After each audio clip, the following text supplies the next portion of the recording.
Hello everyone, Copper Kelly here, and we are at the Copperhead Distillery, and we're at the intersection of Copperhead Corner, and it is in Sandersville, Georgia.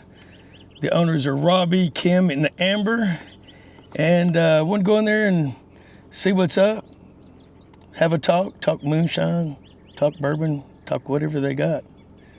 Let's check it out. And here we are. You can see the sign there, Copperhead Corner. And this is where you turn. You can see there the Copperhead Shine sign. Nice looking place.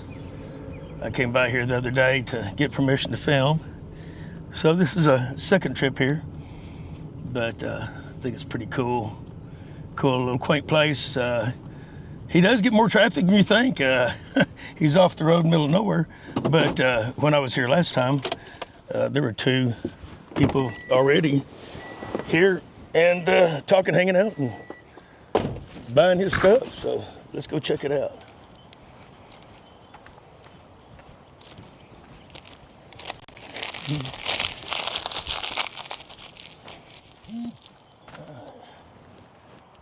And you can see here information for calling these guys, Robbie, Kim, and Amber.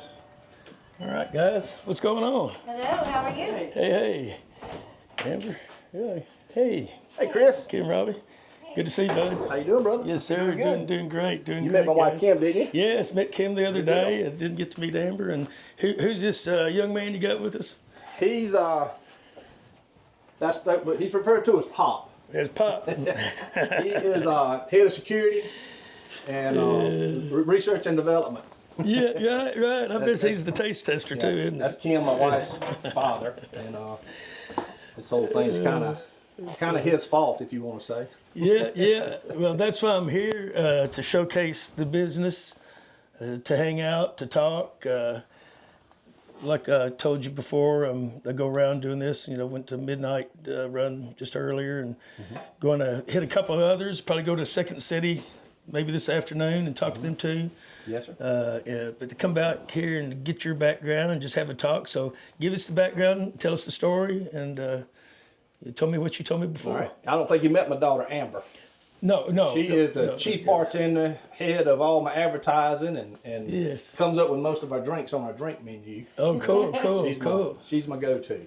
Cool. But Pop and I been doing wine you've been doing it what, Pop, 50-something years? Yeah.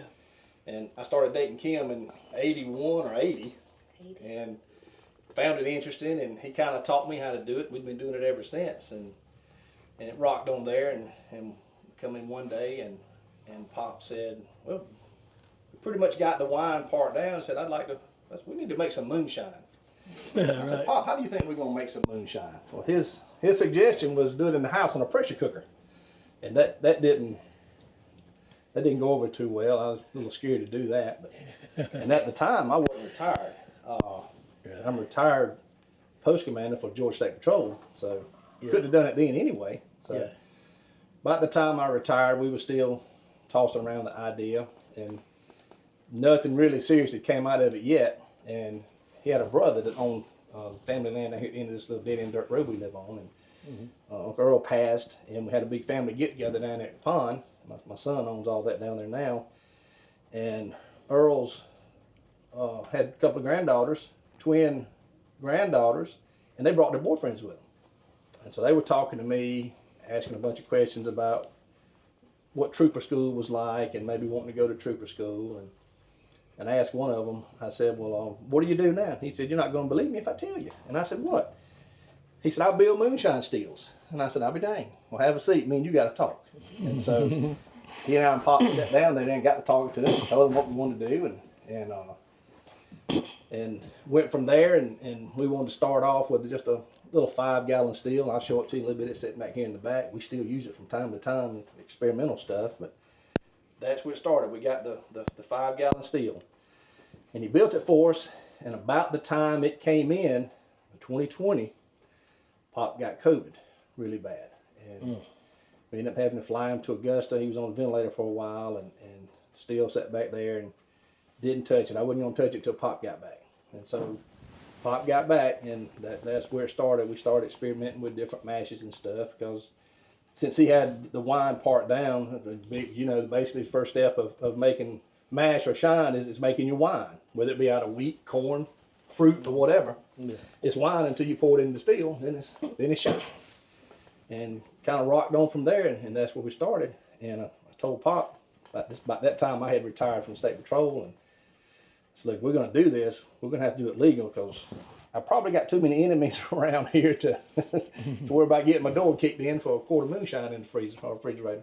Right.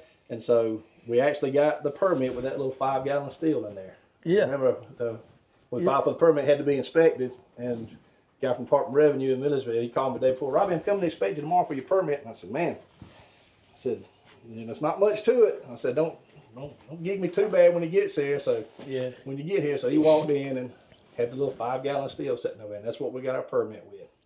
And at the time, Washington County was a dry county. Mm-hmm. And we couldn't actually retail it here. We could wholesale, but we couldn't retail. Sure. So we had to find this wholesaler. And we ended up finding a wholesaler in Augusta. And with that little 5-gallon still, that's what we got the first wholesaler with. Oh, big. And rocked on from there. We got a 10-gallon. Then we got a 20-gallon. And then had to have something bigger, so I got a buddy of mine here in town that made what we refer to as Big Nasty out there. Mm-hmm. I say big, it's not big to some people, but it's about an 80-gallon still, and that's what we primarily use now. Mm-hmm. For everything. Cool. And we do, we actually got 2 separate mashes. We got our regular shine mash. Mm-hmm. That's what we started with, and everybody, we were trying to get the word out there, that we were here and everything. And first thing out of everybody's mouth when you talk about having a distillery is, well, what flavors do you have? Sure. Don't have any flavors. So that's when we started working on getting our flavors, and now we're up to, 16 or 18 different flavors and 3 different kinds of our mash shine. Yes. And it's rocked on from there, and since then it was voted on in the county to allow distilled spirits outside the city limits, so at that point we pretty much stopped wholesaling and just started retailing out of here. And that's pretty much all we do now. Well, tell us about your projects here. What's the girls got behind there? Well, this is these are some of our, this is all of our flavors. We've got a menu with the drink flavors on it, but some of the best sellers month after month right now is, believe it or not, coffee. Mm-hmm. My daughter-in-law, they went to a trip to Tennessee to a tasting at one of the distilleries up there, and she come back and said, Pop, you got to make a coffee moonshine. I said, nobody's going to drink a coffee moonshine. Mm-hmm. So she stayed after me about it and started working on it, and sure enough, that was the #1 seller, and it's at the top 4 every month still. Mm-hmm. The banana bread pudding, the coffee, the watermelon, blackberry, and peach are the top sellers every month. But makes sense. But we've got a bunch of other flavors that and it's weird how it goes. You'll go a month and not sell, say like strawberry lemonade or the green apple. Yep. We'll go a month and not sell much of that. Then the next month we can't keep it under the counter. And most of my listeners be interested in your bourbons and stuff you got out down there. Yeah. Well, we've got about that. That's what it started with. Our clear shine right there. That was our basic mash that we came up with. That's what we got the permit with and everything. That was first. Cool. And then I wanted to get into the barrel program, but just starting out, I didn't have the time to really wait on it. So of course you don't. We came up with the Red Dirt Road, the second bottle right there. It's a rapid aged charred American white oak chip product. Sure. That, we can have pretty quick. And after we got our feet up under us and got established and started doing a little better, I did go to the barrel program. Still don't have the time to wait on the 53-gallon barrel, so we do the 5-gallon barrels. Usually about a year, we found that's a sweet spot in the 5-gallon barrels. And that's where we came up with our Copperhead Shine Select. Yeah, let's get a good shot at that. That's the Copperhead Shine Select, the barrel-aged product. Oh, yeah. It has a little story on with the Pop's back. picture and the kind of little story I just went through with you, on the little story on the back of it on how it came about. Cool. But I tried to fix it to where we was having 1 to 2 barrels a month come off, and I think we're in if I'm not mistaken, the 4th month now the barrels coming off. And It's done very well. Is that what I tasted the other day? That's what you tasted the other day. Yeah, that was really, really That's nice. what you tasted. And It was extremely good, yeah. the chips change it, and that's what I tell everybody when they taste it. You can smell and taste and feel the progression from just raw shine to what the wood in the barrel does to it. You know, over my time. goodness, There's no yeah. substitute for the barrel. Oh, it was really nice, yeah. It would come out really smooth. There's no substitute for it. Was that particular one a barrel one or a chip one? That was a barrel. Barrel, All okay. the select is barrel. Oh, is it? Okay. All good. the select are barrel I aged. got you now. You're sort of making a differentiation there. Huh? Good, good. And then we got one sitting here. I call that my infinity barrel. It's got we've tried so much stuff that just wasn't gonna make it. We've tried. We've tried strips, and we do. He's got a huge muscadine and scuppernong vineyard in the road, and we do wine with those. And we've taken those once fermented hulls. We ferment on the hull for the wine. Yeah. Re-fermented them again to try to do the grappa. And we've done some of that. So that barrel's got it's got some 100% corn in it. It's got straight barley in it. It's got some of everything. That's why I tell everybody when they say they like it, I say, well, it can't be duplicated because I don't know what's in it. It's, it's popular on event night. Yeah, select only, guys. Yeah, when we have something left over, something that just I didn't think worked too good. I'm my own worst critic though. Sure. When it comes to something like Let's go look at the stills. that. Yes, sir. All right. Come on, Pop.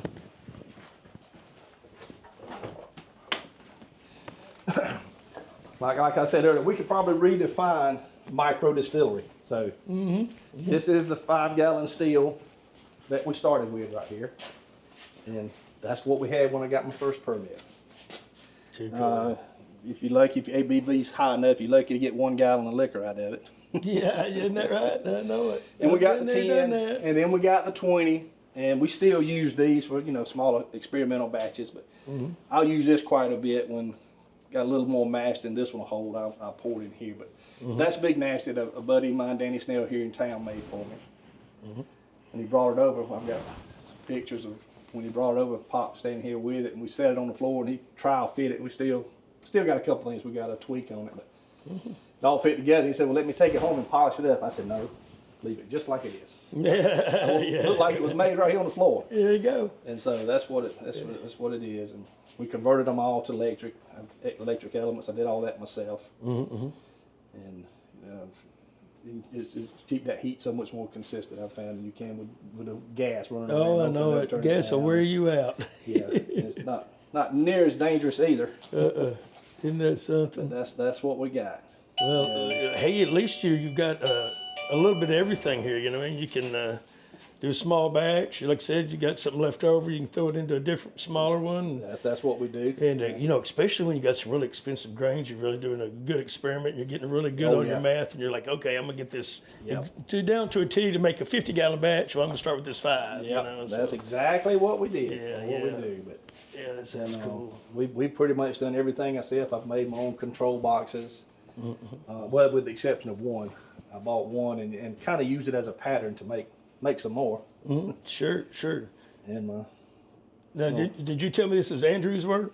this one, this one this one is? both of these are North Georgia steels. Okay, Yes. that's both of Andrew's those work. are. Okay, cool.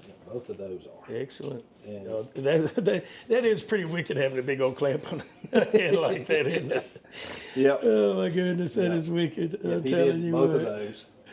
Oh man. Now, this one originally came with the thumper and the worm, but I bought the column and put on it just to play with it a little bit. He did a good job on that can. Oh, He they're did a awesome. good job on that can. They are awesome. He uses a lot. He's like me. He likes using those big unions instead of Yep. small unions on his Yep. big pipe going to the thumper. Yeah, it looks really good. Well, it's got a nice size worm on it too. Oh yes, it I is. like that. It'll That's a do nice good. worm. It works good. Yeah, but it doesn't look flimsy. Yeah. It doesn't. I've seen some that really look Oh, bad. yeah. Flimsy. I'm gonna eventually change my out those goodness. unions with some tri-clamps. I've got one to change out on this one here because Yeah. as much as this one gets used, that union really ain't designed to be. No, it's not Taking supposed to off be and on as on much and as off it over. is, and Yeah, it- that's true. I have to dough it up a little bit, but I've got a Yeah. tri-clamp to fix that with.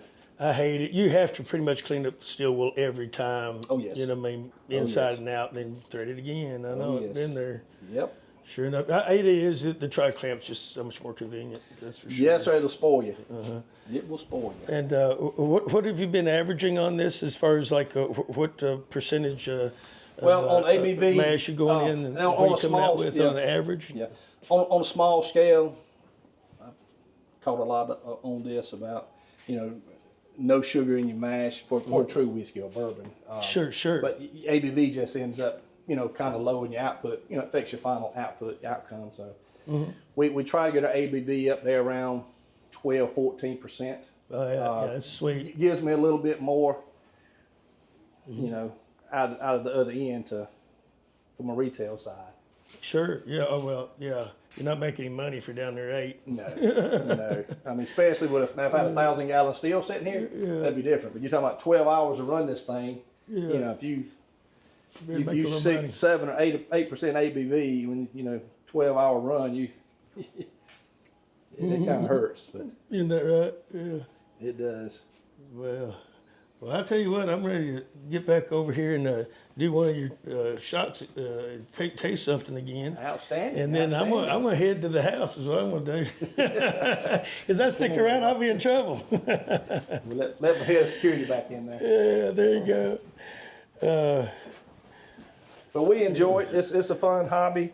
Yeah. Well, I say this is not really a hobby anymore, but Yeah. it's turned into more of a hobby. But we enjoy it. Like on days we run the still, me and Pop will sit out there and find us a good movie on TV and just Yeah, I see his man empty the cave jars. in there, so that's what I do too. Heck, empty you the gotta be jars and comfortable. have fun. I've got to get a new chair in mine because my chair's wore out. So Well, I'm on my anyway, second. here's the information, everybody. Those are the numbers to call. So if you're local in this part of Georgia, You don't give have these to guys be a shout. Yeah, don't have to be local. Yeah. You don't even have to be. And it's like I told you, Get off the highway, right? Yeah, we really don't have any set hours. It's right here in the backyard, so everybody knows just to give us a call. And Amber lives right next door. Pop cool. lives right down in the road. So some chance Always we're not somebody here. Oh, it's somebody here. All right. Some chance we're not here. I call Amber. She takes care of it, or Pop, either one. All right, guys. Well, let's call it a day, and let's do a little bit of sipping, and we won't tell on ourselves. How's that? Thank you so much. See y'all. Bye. Bye.